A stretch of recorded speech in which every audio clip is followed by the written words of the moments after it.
Lectura del Santo Evangelio según San Mateo. En aquel tiempo, cuando Jesús vio a la muchedumbre, subió al monte y se sentó. Entonces se le acercaron sus discípulos. Enseguida comenzó a enseñarles, hablándoles así: Dichosos los pobres de espíritu, porque de ellos es el reino de los cielos. Dichosos los que lloran, porque serán consolados. Dichosos los sufridos, porque heredarán la tierra.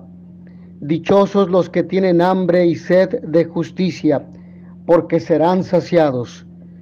Dichosos los misericordiosos, porque obtendrán misericordia. Dichosos los limpios de corazón, porque verán a Dios. Dichosos los que trabajan por la paz, porque se les llamará hijos de Dios. Dichosos los perseguidos por causa de la justicia, porque de ellos es el reino de los cielos. Dichosos serán ustedes cuando los injurien, los persigan y digan cosas falsas de ustedes por causa mía.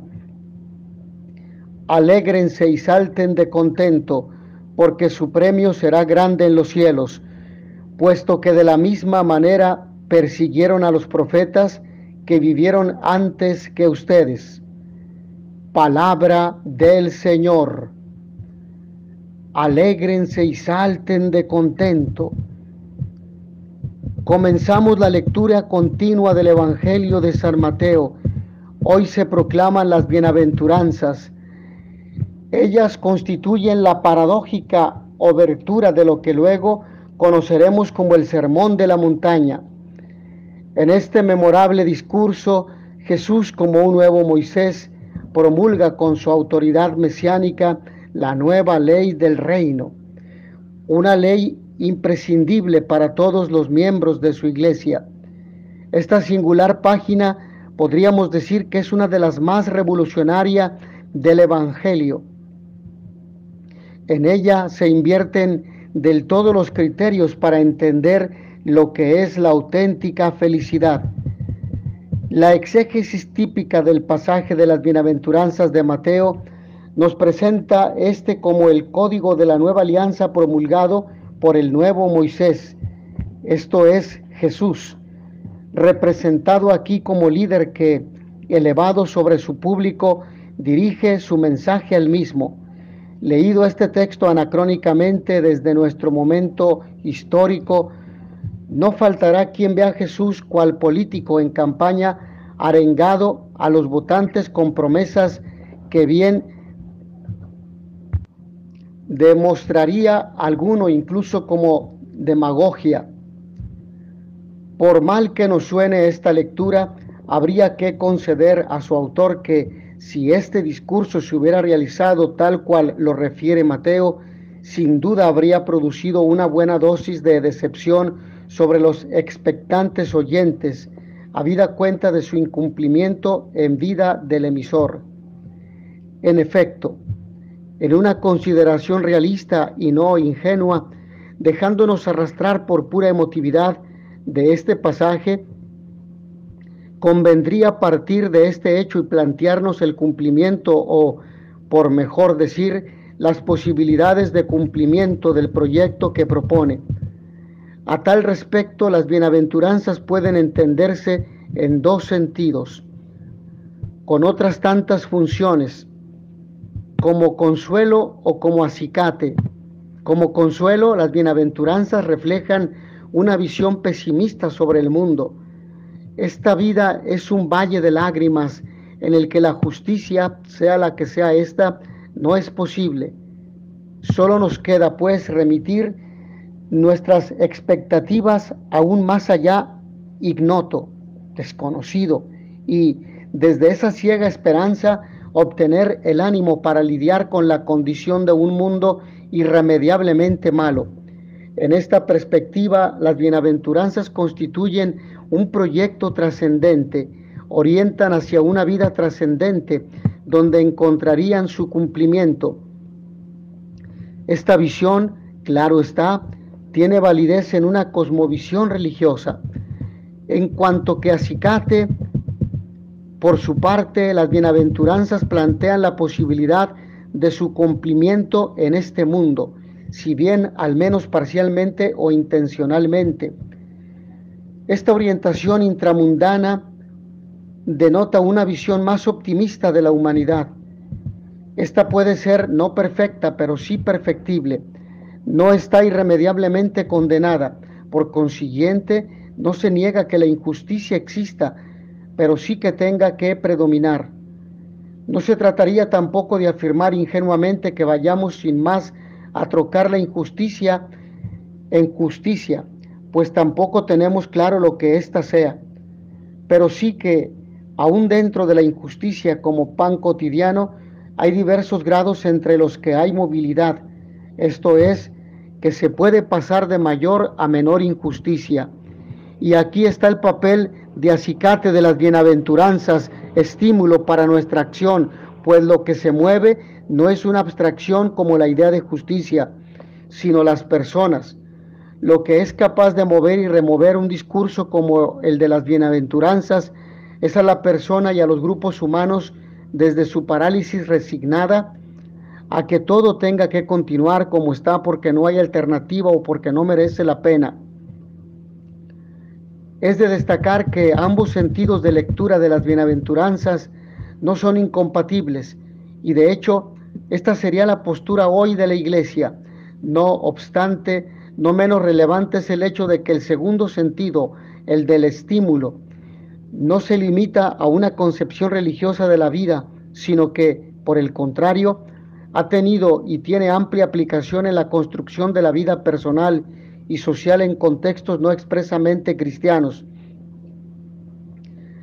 Es este segundo sentido, por tanto, el que denota de un carácter y validez universal a las bienaventuranzas, aun cuando debamos advertir que en una interpretación más genérica que la del evangelista pretendiera darle, en todo caso, no se nos oculta que si percibimos este carácter universal es porque el espíritu de las bienaventuranzas se encuentra ya en el acervo de la humanidad desde muy antiguo, siendo el discurso elaborado por Mateo un ideario ya recogido en la tradición de las sociedades y culturas, las cuales comparten al fin una misma condición vital y unos mismos anhelos.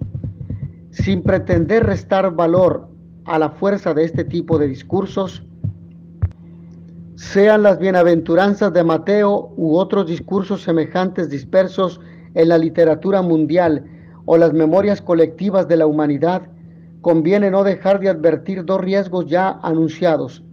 Por una parte, dejarnos arrastrar por el poder emotivo de las palabras sin añadir a las mismas la necesaria dosis de raciocinio crítico que transforma el sentimiento en esa capacidad operativa que necesita la puesta en marcha de planes realistas y efectivos.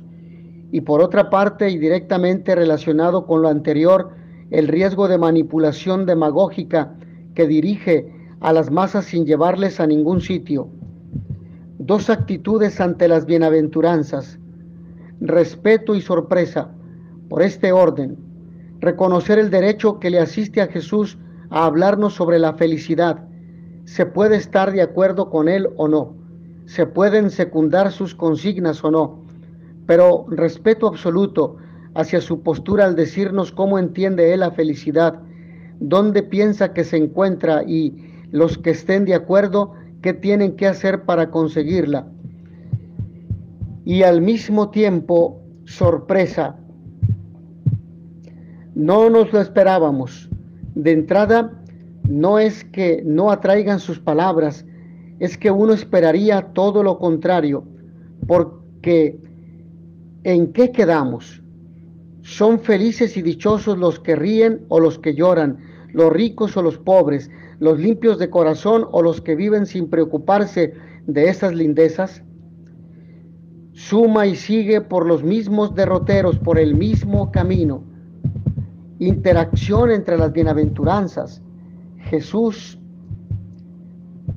no quiere ni nos manda que vivamos en la miseria, que suframos, que lloremos, que pasemos hambre y sed.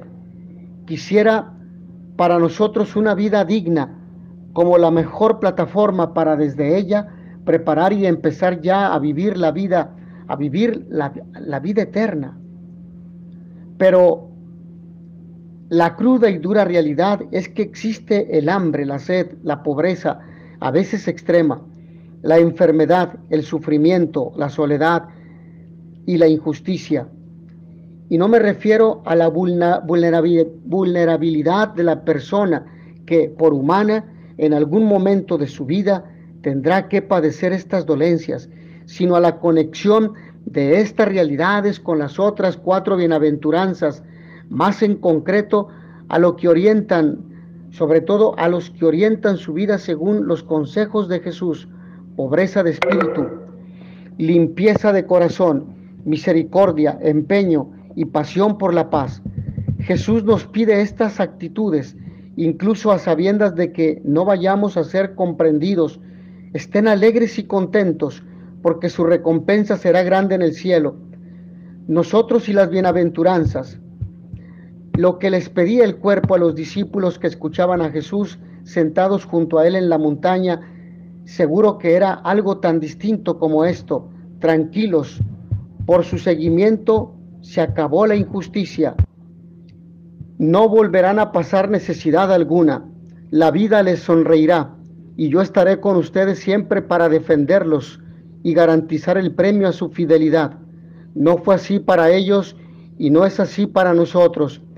Pero lo que Jesús les dijo y prometió fue algo mucho más profundo, mucho más difícil, infinitamente más saludable y además eterno. Serán dichosos, felices, y esa dicha y felicidad nadie se la podrá arrebatar, pero eso después.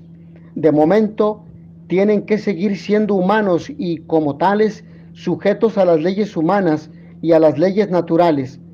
Esto no son solo bellas palabras, son palabras de Jesús, palabra de Dios. ¿Qué y cómo hacer para reinventar hoy la forma de vivir las bienaventuranzas? No piensen que seríamos más creíbles si nos vieran gozosos viviéndolas. Mis hermanos, que a todos ustedes el Señor los bendiga y les dé la paz. In notitia veritatis proficere, pax et bonum.